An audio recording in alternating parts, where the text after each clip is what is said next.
Welcome to the best of first-person episodes from Phantoms and Monsters. Please like, subscribe, and hit the bell icon so you'll be notified of all future uploads. Skinwalker Crash's Holiday Gathering. I was about 10 or 11 years old when I encountered a skinwalker. My family always has a peyote meeting on Christmas and on New Year's Eve. All my cousins and I were sleeping in my mom's hogan, while most of our parents and guests were in the teepee praying. They said that a man saw something outside the teepee and he told the fire chief, and he told my uncle.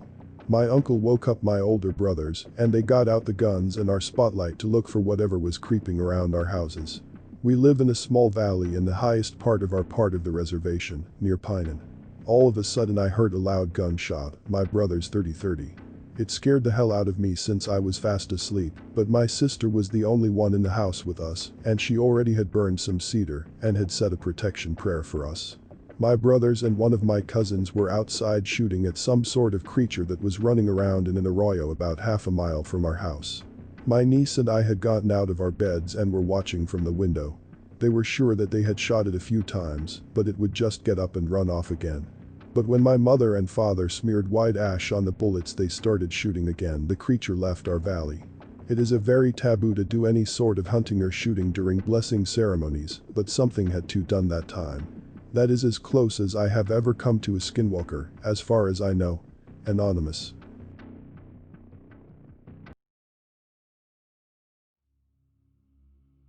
Did we summon a skinwalker? I live in rural southern Nevada. A buddy of mine and I encountered what we believe to be a skinwalker one night recently. It was late. I live towards the edge of town, fairly close to the open desert. I don't remember the time, I'd estimate between 12 a.m. and 2 a.m. Buddy of mine comes over and decides to spend the night hanging out with me. We were in the living room sitting near the side of the house, right next to a couple closed and blinded windows. We'd been on the topic of the paranormal and cryptids when we began discussing Navajo Southern Paiute skinwalker lore. We were about an hour in on that topic when we began hearing a faint but distinguishable pitter-patter directly outside the window, pacing back and forth the length of the side of the house. We semi-dismissed it until we began to hear hyena-like cackling. At that point we figured that we had attracted one to us by speaking of them, which is a staple of their lore. So we decided the best course would be to not acknowledge it and carry on with our conversation until it left. The polite pacing and cackling continued for another 45 minutes or so and eventually stopped. Neither one of us were willing to open the blinds or go outside until the morning. When we woke up and went outside, not only did we see dog prints lining the dirt directly outside of the windows, we saw a set of abnormally large human-like footprints that ran from near the carport to the center of the yard, before the track stopped dead. Each footprint was smaller and less imprinted. To this day we are positive that we attracted or summoned a skinwalker. Even if that's not the correct cryptid, I know for a fact that there was something outside of the house that night. Yes.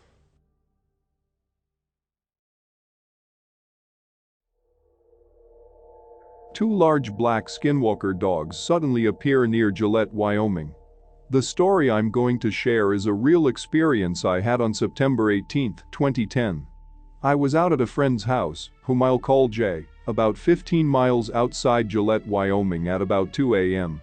Jay is a native Lakota Sioux and grew up in Wounded Knee, South Dakota. I'm white and I've always been into paranormal things, have had encounters with ghosts and seen numerous UFOs, especially when I'm playing with a green laser pointer. We were sitting there playing some video games and checking out some videos of new ones coming out soon. While watching a preview of a game, I commented that the Japanese dude talking about it was giving off an alien vibe. Jay then said back to me, "Why do you always talk about aliens?" Of which he became notably disturbed sitting in his chair. I replied, "I don't know, I'm just getting a weird vibe from him." Jay then stood up out of his chair and asked if I wanted to go outside with him while he smoked a cigarette. I agreed and grabbed my green laser out of my bag to point at the stars a bit and maybe see another UFO. He's a few steps ahead of me, and the sliding glass door is open already as I step out, shut the door behind me and take a few steps to the railing. We're standing there for about 10 seconds, and I point the laser around in the sky for about another 10 seconds. Then I point the laser towards the horizon on my right side just above a large bush or shrub about 10 foot tall and 15 feet wide, that's about 30 feet away in Jay's yard.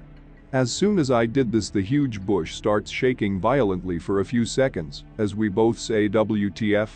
Then the porch light crackles and makes a humming noise as it fizzles out in a second. I said, F this, I'm going inside. Jay replies, right. And being closest to the door, is sliding it open. I'm about 4 steps away and manage to take my first step as a noise on the roof and another on the other side of the porch happen at the same time. This noise is like some kind of bass or something, really strange, hard to describe, but I'll never forget it. Before I can even take my next step, I was hit by this sound and strong wind as I'm feeling hands touch me all over. I felt like I was in a tornado and doing 10 flips. I just hunched over, closed my eyes, and braced thinking this is it, I'm being taken. This chaotic wind and feeling goes on for about 5 seconds. Then it's calm and I realize I'm laying on my back. I hear Jay telling me to calm down, just stay calm. I open my eyes and my arms are crossed on my chest like some Egyptian pharaoh. Jay is standing there in the open doorway centered in my line of sight, and 2 very large black dogs or wolves are on each side of me growling and showing their very large teeth. I don't look at the dogs directly. Jay says, just be calm, relax man, as he puts his hand out to pick me up. I oblige and grab his hand then stand up, shaking in shock and fear as the dogs stop growling.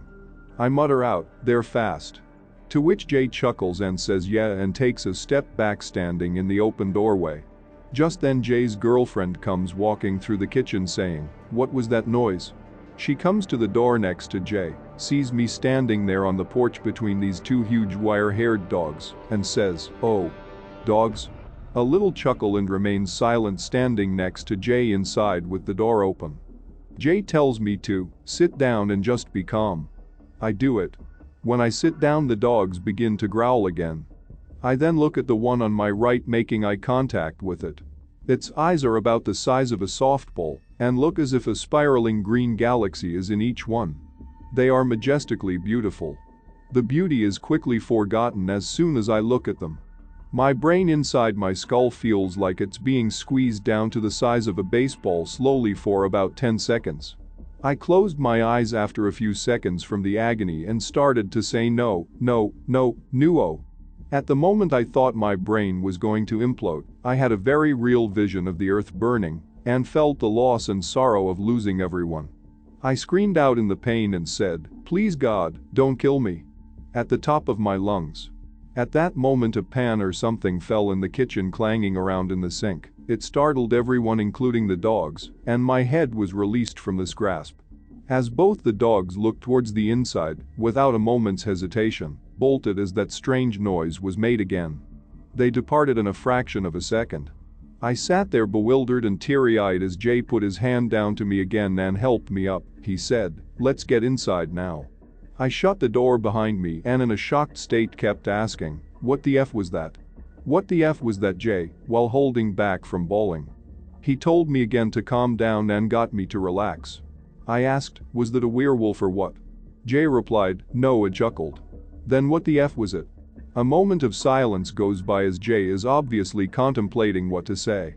Finally, he says this word I'd never heard before and replies, some people call them skinwalkers. We then go into his room to smoke some weed so I can quit shaking. He says he's weirded out because they've never came to him before with anybody else around before me. I ask him when was the first time he seen them, and he said when he was about 12 years old. A lot of people he knew were dying at the time, and he wandered into a field in the dark when a dog approached him. We have an in-depth conversation for about an hour on the subject. I can tell he's not telling everything he knows. I'm asking him why they were so hostile to me, and if he made them come at me. He denied making them come and didn't really answer why they did what they did. He just said, they like the way you think. Eventually I get calmed down, and Jay insists that we should go back outside. I'm saying F that, they've probably been listening to us the whole time, and I'm scared man.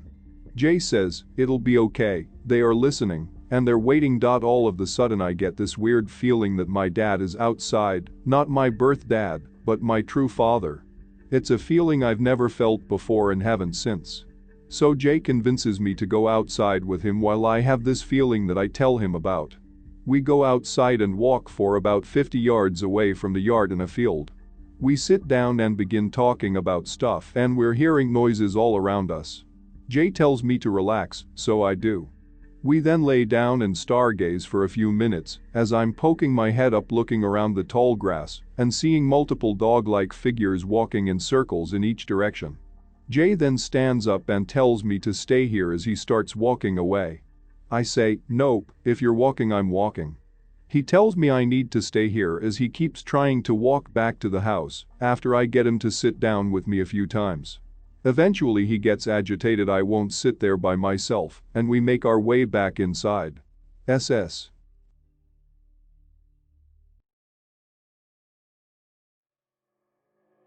Stalked by a skinwalker inside my house. This happened about 18 years ago. But I was living with my grandmother on the Navajo reservation.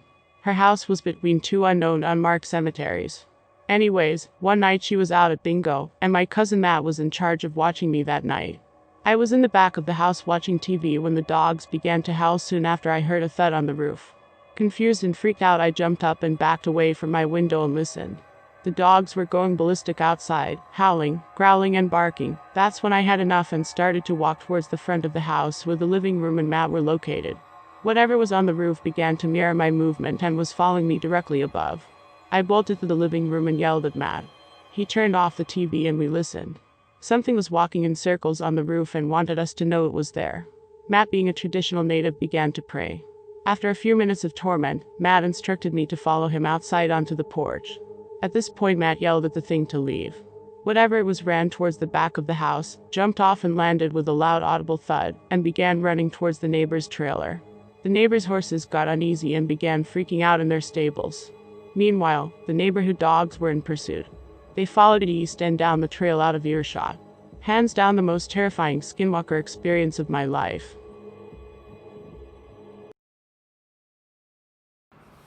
This is Lon Strickler.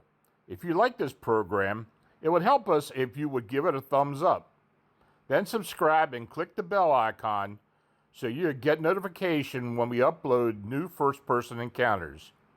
We have many more to come very soon. And by the way, if you have a suggestion or an experience of your own, please leave a comment.